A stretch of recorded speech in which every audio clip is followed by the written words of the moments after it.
오늘 우리는 예수님의 순환을 함께 기념하기 위해서 이렇게 예배의 자리에 모였습니다.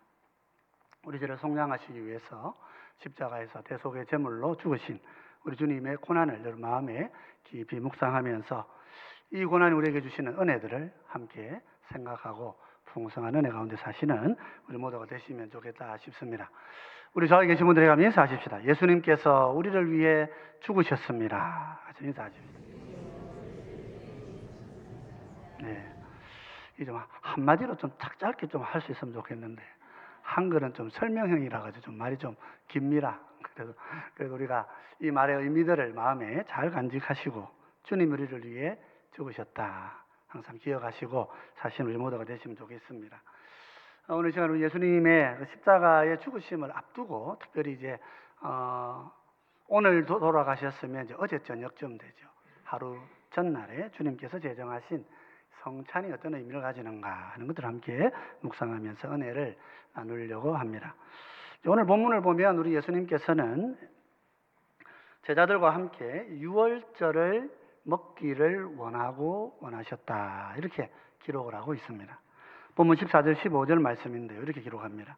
때가 이르매 예수께서 사도들과 함께 앉으사 이르시되 내가 고난을 받기 전에 너희와 함께 이 유월절 먹기를 원하였노라 이렇게 말씀하십니다. 원하고 원한다 이 반복되어지는 표현들은 주님의 간절한 바람을 말하는 것이기도 합니다. 또한 주님께서는 정말 이 유월절 먹는 자신의 십자가를 앞에 두시고 이렇게 제자들과 함께 먹었던 이 유월절을 통하여서 우리에게 정말 새로운 날들을 약속하셨던 것입니다. 그렇다면 주님께서 그렇게 원하셨던 유월절 먹기라고 하는 것은 무엇을 말하는 것일까요? 대체로 이제 유대주의를 연구하는 학자들은 유대 사람들이 예수님 당시에 이 유월절을 먹었을 때 어떻게 먹었을까 해서 연구하면서 이제 한 4가지 단계를 거쳤을 것이다 이렇게 생각을 합니다. 조금씩 차이는 있습니다만은 첫 번째로 보면 준비의 과정이 있었을 것이다. 두 번째는 유월절 식사 시간이 있었을 것이다. 그리고 세 번째는 감사가 있었고 네 번째는 찬양이 있었다. 찬송이 있었다. 이렇게 분류를 합니다. 첫 번째 준비 시간에는 아버지가 포도주 잔을 들고 일어나서 하나님께서 우리를 애굽에서 구원해 주신 그 은혜를 감사하면서 그렇게 하나님께 감사의 기도를 이렇게 드림으로써 시작을 합니다. 그러고 나면 이제 자녀들과 함께 모두가 다 이제 유월절 식사를 하기 위해서 손을 씻는 모습들이 있었다. 그렇게 이제 보고 있습니다. 손을 씻고 나면 이제 유월절 식사가 시작이 됩니다. 그러면 아버지는 다시 또 잔을 들고 일어나서 우리를 애굽에서 구원하신 하나님의 은혜를 감사하면서 자녀들에게 짧게 유월절의 유래를 설명을 해 줍니다. 이제 유월절 식탁이라고 하는 것은 기본적으로 가정 식탁을 말하는 것입니다. 그래서 가정에서 아버지가 제사장으로서 그런 역할을 하는 것이라 이렇게 봐야 되겠죠. 아버지가 유월절의 배경을 설명합니다. 저는 여기에서 우리 아버지들이 우리 집안에 어떻게 복음이 들어와서 우리가 지금 믿는 사람이 되었는가 하는 것을 자녀들에게 좀 간단하게 좀 요약해서 설명할 수 있는 그런 어떤 예배 순서를 좀 가지면 좋겠다. 가정 예배 시간에 그러면 좋겠다. 그런 생각을 해봅니다. 그러고 나서 자녀들이 그걸 듣고 나면 아버지가 이제 양고기를 이렇게 쭉 나눠주고 그러고 난 다음 무거병도 함께 해줍니다. 누룩 없는 빵을 같이 먹게 되죠. 예수님께서 이것은 내 몸이라 이것을 너에게 주는 일을 기념하여 행하라 하신 것은 이 두 번째 유월절 식사 시간에 하신 말씀일 것이다. 그렇게 우리가 볼 수 있습니다. 그렇게 식사를 하고 식후가 되고 나면 아버지는 다시 일어나서 이제 잔을 들고 우리를 애굽에서 구원하신 하나님께 감사의 이런 기도를 올려드리겠죠. 감사하는 시간을 가집니다. 그러고 난 다음에 다시 네 번째 잔을 가집니다. 그러니까 이 세 번째 잔에서 아마 예수님께서 이 잔은 너희를 위해 주는 언약의 새 피다. 새 언약의 피다. 그렇게 말씀하시지 않았을까 그렇게 보고 있죠. 그리고 이제 마지막 찬양을 합니다. 우리를 애굽과 죽음의 자리에서 건지신 하나님께 찬양을 드리죠.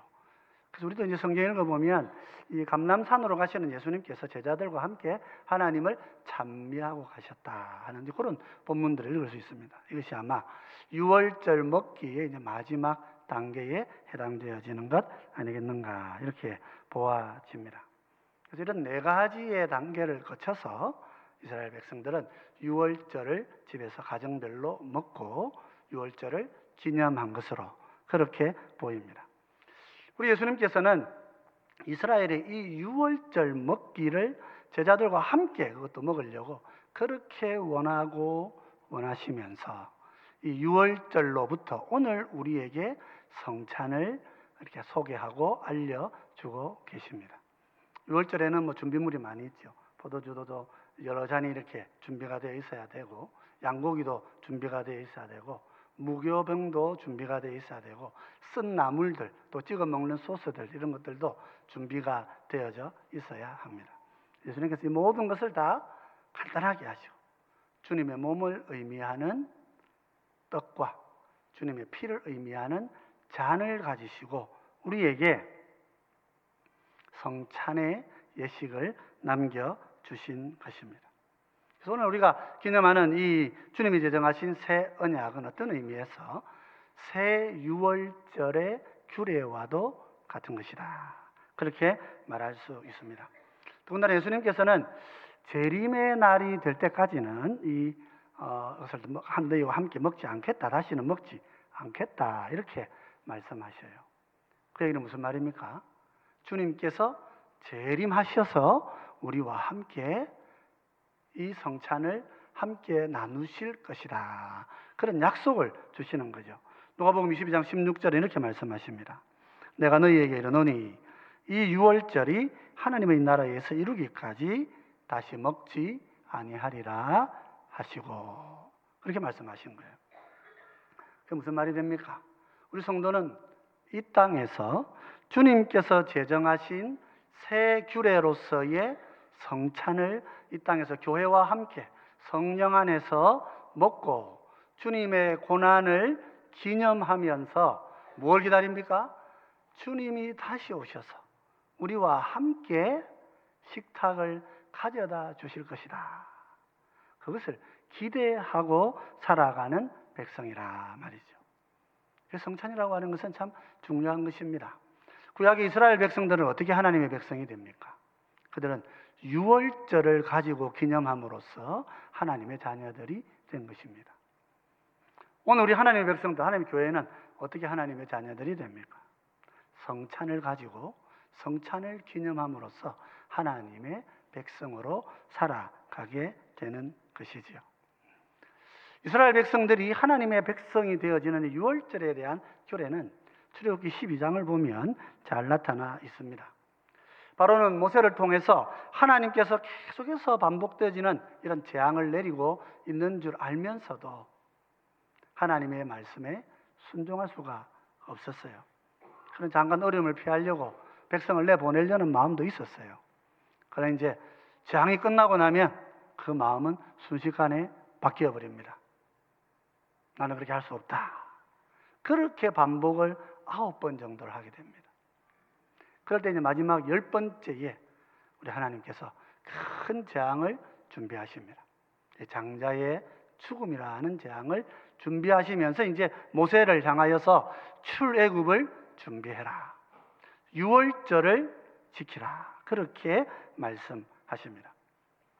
출애굽기 12장 5절로 6절을 보면 이렇게 기록을 합니다. 너희 어린 양은 흠없고 1년 된 수컷으로 하되 양이나 염소 중에서 취하고 이달 14날까지 간직하였다가 해질 때에 이스라엘 회중이 그 양을 잡고 그렇게 얘기합니다. 여기 보면 양이나 혹은 염소 중에 하나를 잡아서 언제 잡으라 그랬습니까? 해질 때에 온 회중이 동시에 그 양을 잡으라. 그렇게 하여서 유월절을 지키라 그랬습니다. 이스라엘은 이 유월절을 가짐으로 유월절의 어린 양을 가짐으로써 하나님의 새 백성이 되는 것입니다. 여기 해질 때라는 말을 두고 학자들이 굉장히 토론을 많이 하고 정확하게 언제인지 아직까지 완전히 답을 못 내리고 있다. 그런 얘기를 들었습니다. 해지는 시간 뭐 간단한데 왜 그러냐 이러는데 원어로 보면 이게 벤하 아르바임 이렇게 되어 있어요. 아르바 하면 에레브라고 하는 것인데 이것은 저녁을 말하는 거예요. 해지는 저녁을 말하는데 이게 이제 벤하 아르바임 이렇게 되면 벤은 between 그런 뜻이에요. 그 between sunset 이렇게 되는 거예요. 해가 지는 시간들 사이에 잡으라 이렇게 되어 있어요. 해가 지는 시간들이라고 복수로 쓸 수 있느냐부터 시작해서 여러 가지 문제가 되는 것입니다. 그런데 이제 최근에 이제 유대 사회를 연구하는 학자들이 이제 이런 얘기를 좀 합니다. 유대인들은 하루에 해가 2번 지는 거다 그런 생각을 한다는 거예요. 아침에 해가 떠서 쭉 중천에 와가지고 한 오후 3시까지 이렇게 쭉 기울고 넘어지지 않습니까?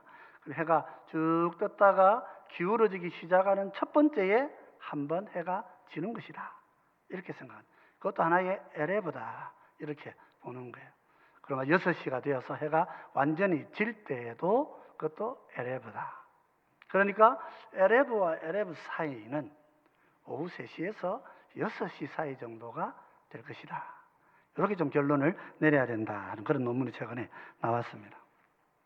연구하고 있는 분들은 뭐 복잡한가 봅니다. 그래서 예수님께 우리 이스라엘 백성들은 동시적으로 3시로부터 6시 사이에 어린 양을 잡아서 그 양이나 혹은 염소를 잡아서 그렇게 유월절을 기념한 거지요. 그 당시에 피와 고기는 용도가 정해져 있었습니다.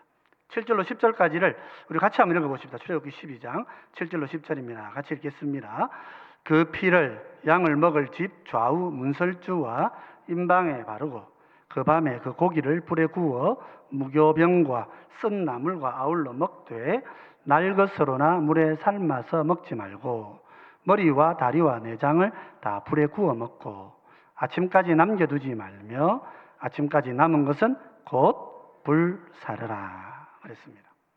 피와 고기는 용도가 정해져 있습니다.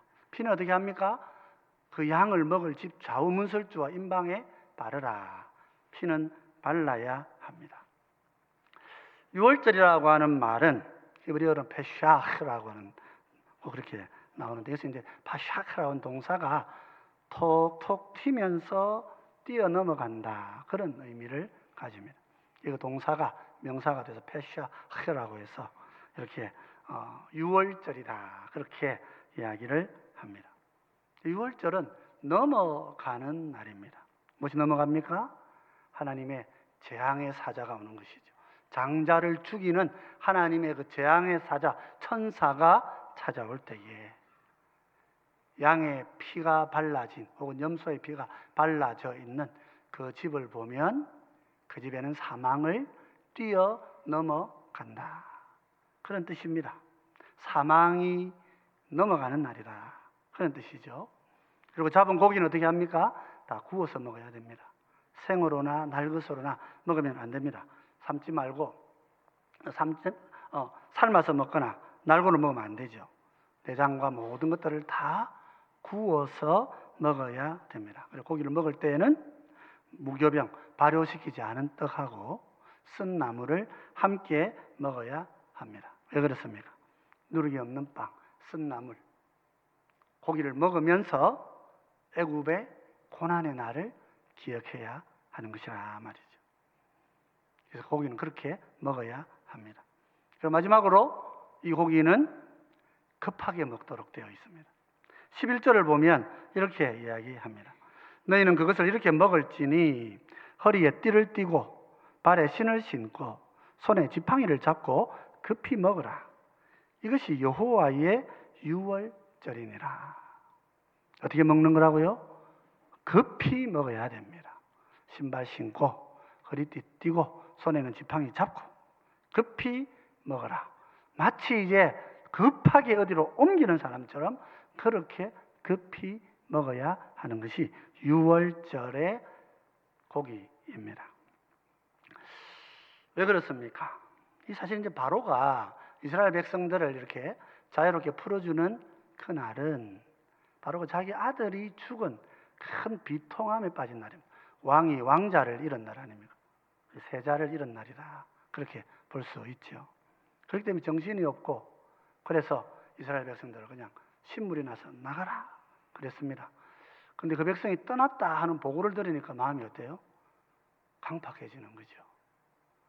내가 내 아들을 잃고 이렇게 슬퍼하는데 저들이 떠났다고 하면서 그냥 다시 군대를 동원하여 이스라엘 백성들을 추격합니다.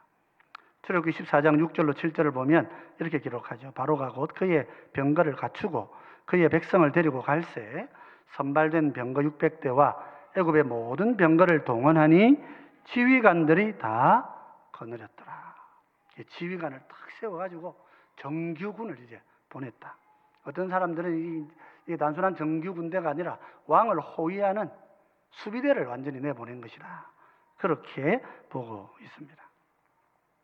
이런 바로니까 이스라엘 백성이 어떻게 고기를 먹어야 돼요? 빨리 떠날 준비를 하고 먹어야 되는 것입니다. 바로가 잡으러 오고 이 새 음식이지만 이걸 빨리 먹고 힘차게 도망가야 하기 때문에, 떠나야 하기 때문에 그렇게 하나님께서는 고기를 급하게 먹어야 된다 그랬습니다.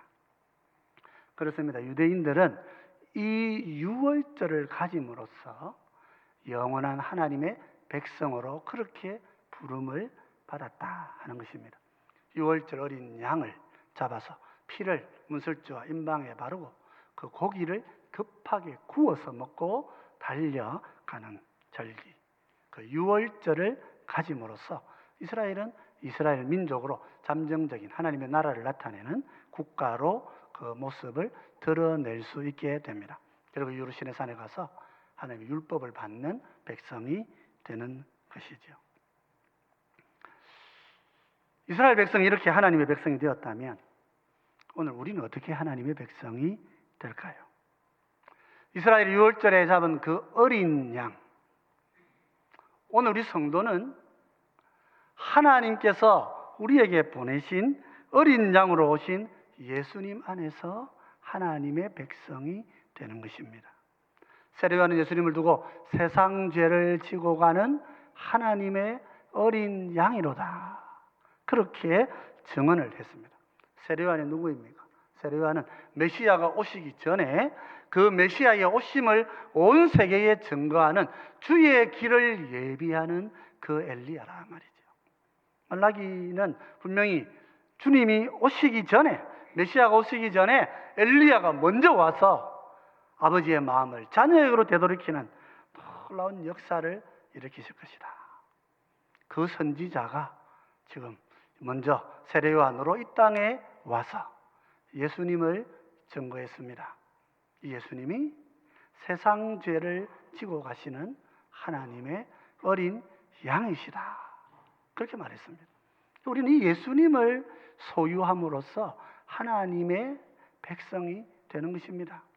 유대 사람들은 진짜 어린 양을 잡아서 그래서 하나님의 백성이 되었지만 우리는 예수 그리스도를 소유함으로 하나님의 백성이 되는 것입니다.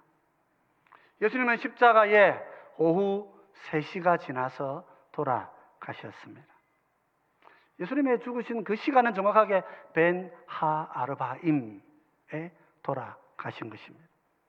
누가는 예수님께서 돌아가시기 전날 낮 12시부터 오후 3시까지 온 하늘이 캄캄하고 어둠이 온 땅을 지배하고 있다가 9시, 오후 3시가 되어서 성전의 휘장이 찢어졌다 그렇게 말을 하고 있습니다. 누가복음 23장 44절 45절은 이렇게 이야기합니다. 때가 제 6시쯤, 유대인의 6시는 우리로 보면 12시예요.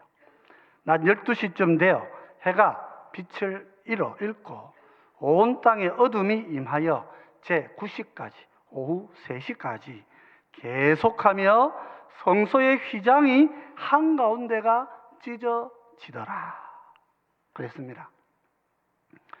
그 요세푸스라는 분이 있습니다. 이분의 기록에 의하면 이 휘장의 두께가 한 10cm 정도가 되어서 이게 너무 무거워가지고 사람이 들지를 못해. 이 가죽으로 10cm 정도 되는 그런 두꺼운 천을 만든다는 게 엄청난 무게가 되겠죠. 그래서 이 소 60마리가 끓었다 뭐 그런 기록을 남기고 있다고 합니다. 온 땅이 캄캄하여서 앞은 보이지 않는 중에 이 소 60마리가 끓어야 겨우 끌 수 있는 이 큰 휘장이, 그 10cm나 되는 그 두꺼운 휘장이 하늘로부터 아래로 찢어집니다. 이 시간이 언제입니까? 9시 지나서는 거예요. 벤 하 아르바임에 그렇게 된 거예요. 그때에 주님께서는 마지막 유언을 하시고 숨지십니다. 누가는 23장 46절에서 이렇게 얘기합니다. 예수께서 큰 소리로 불러 이르시되 아버지 내 영혼을 아버지 손에 부탁하나이다 하고 이 말씀을 하신 후에 숨지시니라. 예수님께서 숨지신 이 시간은 언제냐면 두 밤의 사이 벤 하 아르바임에 그렇게 돌아가신 거예요. 이스라엘 모든 백성들이 유월절을 지키기 위하여서 어린 양을 잡는 그 시간에, 정확한 그 시간에 주님도 함께 그렇게 십자가에 못 박혀 돌아가신 것입니다. 우리는 그 주님을 믿음으로써 하나님의 자녀가 되는 것입니다. 예수님께서는 자신의 죽음을 앞에 두시고 제자들과 함께 그렇게 유월절 먹기를 원하셨던 거예요. 그러시면서 제자들에게 자신의 몸을 주시면서 이렇게 말씀하셨어요. 누가복음 22장 19절입니다.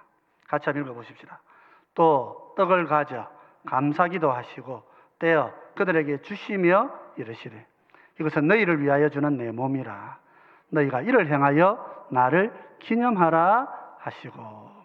앞에서 우리 유월절 식사는 가장이 자녀들에게 유월절의 배경을 간략하게 설명하는 것이라 그랬습니다. 가르치고 아버지가 무교병과 함께 떡을 나누어 준다 그랬지요.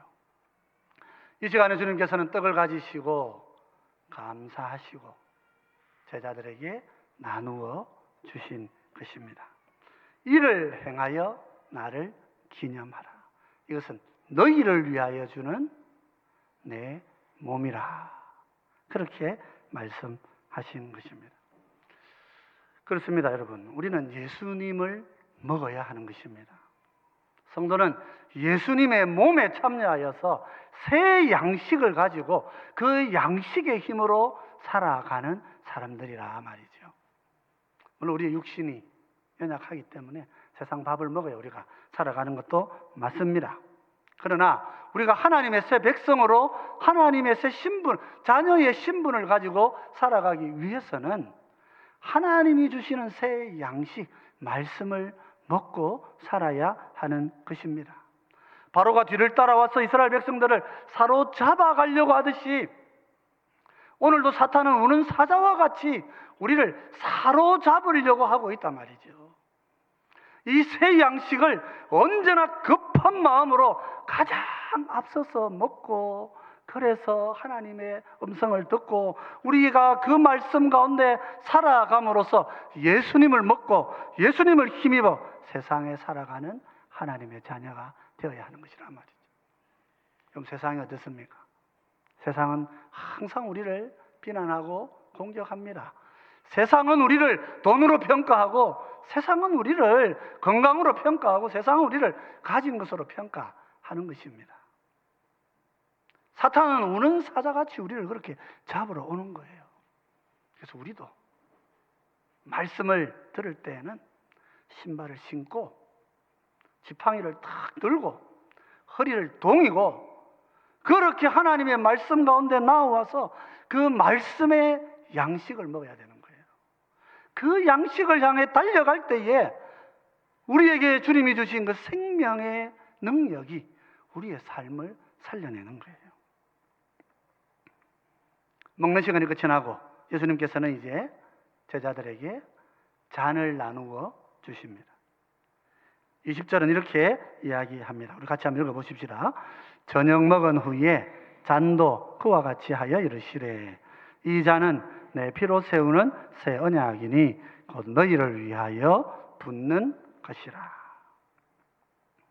예수님께서 잔을 드시고 축사하시고 이 잔은 너희를 위하여 붓는 새 언약이다 그랬습니다. 모세 시대의 피는 뭘 말한다고 그랬습니까?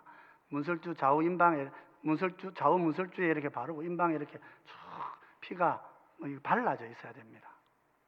피가 발라져 있으면은 어떤 일이 일어납니까? 하나님의 진노의 천사가 휘두르는 그 검을 피할 수가 있게 되는 거예요. 여러분, 사탄이 우리를 아무리 죽이려 해도 사탄은 우리를 죽일 수가 없습니다. 욥기를 보면 어떻습니까? 사탄이 제법 많이 활동하는 것 같지만은 하나님이 정해놓으신 규정 바깥을 넘어서 할 수 있는 건 없어요. 욥의 생명을 건드리지 마라 그러면 그는 욥의 생명을 건드릴 수가 없어요. 그렇죠. 우리 사탄도 대적해야 되지만은 우리 성도가 가장 피해야 될 게 뭡니까? 하나님의 진노예요. 우리가 가장 두려워하고 피해야 할 것이 있다면 하나님의 진노의 검을 가진 하나님의 사자를 피해야 되는 거예요. 내가 이 땅을 살아가면서 사람 앞에 원수를 지어도 얼마나 내 인생이 문제가 생깁니까? 브레이크 걸리고 막 난리 납니다. 누구 하나 잘못 사겨 넣으면은요, 자기 직을 유지하지 못할 때도 있습니다. 사람도 그런데 하나님 앞에 범죄하고 살아가고 하나님 앞에서 죄인의 신분을 해결하지 못하고 살면 그 사람 어떻게 되겠어요? 그는 죽음의 길에 이를 수밖에 없는 사람이 되는 거예요. 그 신분을 깨끗하게 세탁하는 길이 뭡니까? 주님의 보혈을 의지하는 거예요. 주님의 보혈이 그렇게 우리에게 부어져 있다 말이에요. 주님께서 우리를 하나님의 원수의 자리에서 하나님의 자녀의 신분으로 우리를 바꾸어 주셨단 말이에요.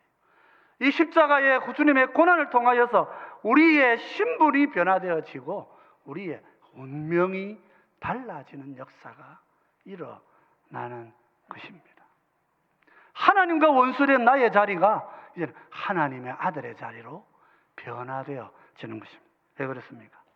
예수님께서 우리를 위하여 생명의 보혈을 흘려주셨기 때문에 그런 것입니다.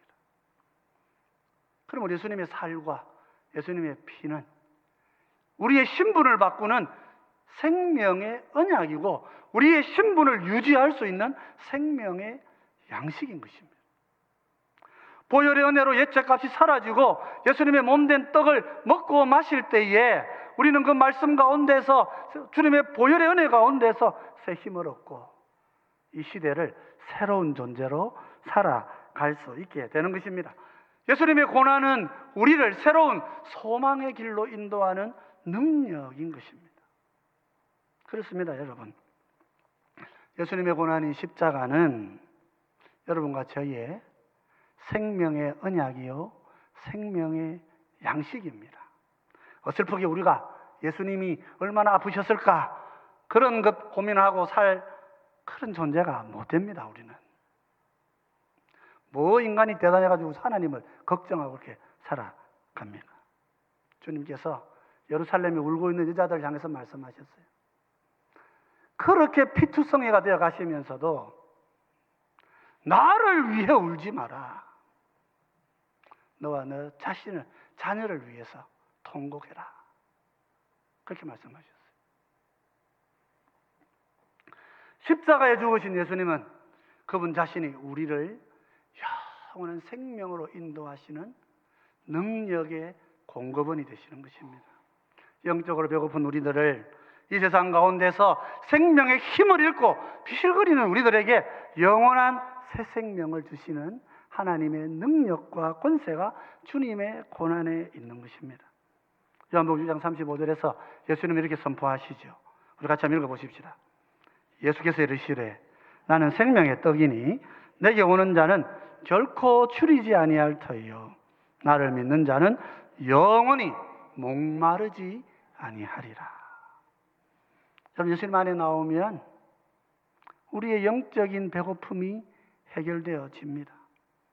예수님 앞에 오면 우리의 영적인 목마름이 치유가 됩니다. 예수님 안에 나오면 죄와 허물 속에 살아가던 우리의 삶의 더러운 것들이 툭툭 끊어져 나가게 되는 것입니다. 주님은 십자가에서 우리를 하나님의 백성으로 사셨기 때문에, 주님은 우리 가운데 새로운 생명을 부어 주시기 때문에, 주님의 십자가 안에 있는 우리는 그 십자가 아래에서 새로운 신분을 얻고 새로운 존재의 변혁을 누리게 되는 것입니다. 인간은 새로운 스스로의 각성을 통해서 놀라운 변화가 일어나는 것이 아닙니다. 인간이라고 하는 존재, 매트릭스를 보면 빨간 약 먹을래, 파란 약 먹을래, 이런 이야기 합니다. 빨간 약 먹는다고 인간이 달라지고 파란 약 먹는다고 인생이 달라지는 것이 아닙니다. 예수님의 보혈 안에 있을 때에, 주님의 고난 아래 있는 백성이 될 때에 우리의 삶은 변화되고 달라지는 거예요. 주님이 우리 안에 찾아오시면 우리의 갈증이 풀려나는 것입니다. 내가 갈망하고 소망하던 세상의 모든 죄를 향한 욕망들이 하나하나 무너져 내립니다. 내가 쌓은 모든 가짜 상아탑들이 다 내려앉게 되어 있는 것입니다. 주님 안에 있으면 내가 목말라서 찾던 모든 거짓 음료들이 다 내 입술에서 떠나가는 거예요. 주님이 우리를 새롭게 하시기 때문에 그런 것입니다. 성도 여러분, 오늘 우리가 여기 왜 모여 있습니까? 오늘 주님의 고난을 기념하려고 모인 것입니다. 주님의 고난을 왜 기념합니까? 주님을 연민하려고 모였습니까? 아유, 주님 너무 아프셨겠네요. 주님 그렇게 아프셔가지고 어떻게 사셨을까? 그런 어줍지 않은 이야기 하려고 모인 것이 아닙니다. 우리가 왜 주님의 고난을 기억합니까? 영광도 아니고 말이에요. 왕의 권세도 아니고 왜 주님의 고난을 우리가 기억하려고 합니까? 예수님의 그 고난이, 주님의 그 죽으심이 저와 여러분을 근원적으로 뒤집기 때문에 그런 거예요. 내가 이 세상에 이런 존재로 더 이상 살 수 없게 만드신 분이 주님이시기 때문에 그런 거예요. 저 십자가의 은혜가 나를 더 이상 지금까지의 존재로 그렇게 살아갈 수 없기 때문에, 그래서 내가 변화되었고 달라져 가고 있고 새로움을 향해 나아가고 있기 때문에 그 주님을 찾아서 그 고난의 날을 우리 마음에 새기려고 여기에 모여 있는 것입니다.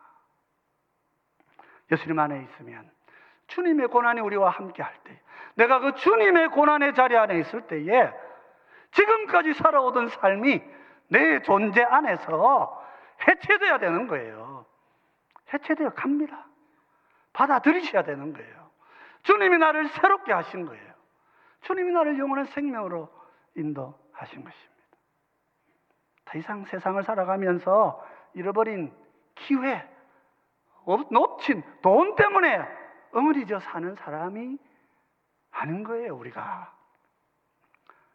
주님 바깥에 있을 때에는 그런 게 제일이었어요.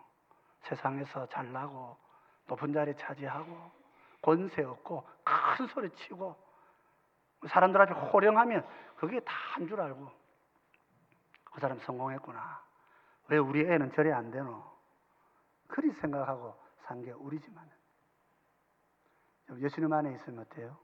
주님이 십자가에 죽으시고 우리를 하나님의 자녀로 우리를 거듭나게 하셨기 때문에 내 인생이 바라보는 눈이 달라진 거예요. 그런 것들로 내가 세상을 살지 않게 되어 가는 것입니다. 교회 안에서 예배드리고 하나님의 이름을 높이고 찬양하고 다른 사람을 섬기고 좀 낮아져도 넉넉해지고 좀 무시당해도 기쁘고, 하나님이 우리를 새롭게 하시니까 저 사람도 하나님이 언젠가 변화시켜 주시겠지. 그렇지 못하던 나를 이렇게 바꾸셨는데 저 사람이라고 하나님 손보시면 안 되겠나? 그런 소망의 마음을 가지고 사는 하나님의 백성이 되는 것입니다.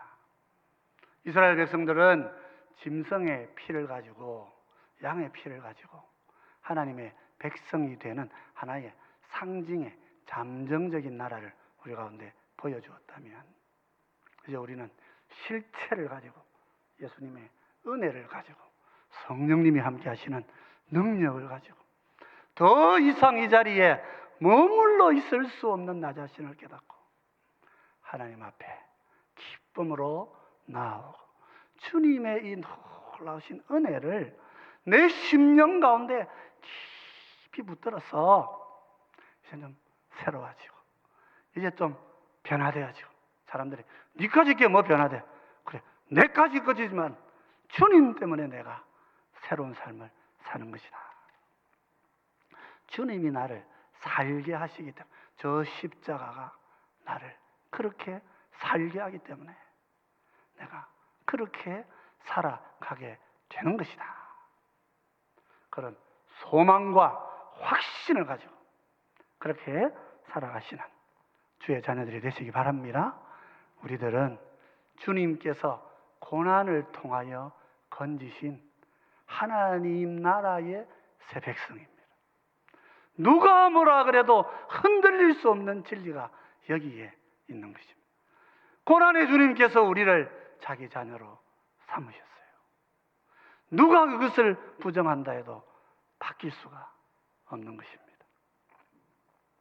고난 주간에 여러분, 주님의 고난 앞에서 변화되어지는 내 삶을 깊이 묵상하시고, 하나님 나를 새 백성 삼으시고, 여러분 돈 때문에 기죽지 마시고, 그죠? 건강 때문에 너무 약해지지 마시고, 나이 때문에 너무 슬퍼하지 마시고, 하나님께서 나와 함께 하시고 하나님 나를 새롭게 해주신다.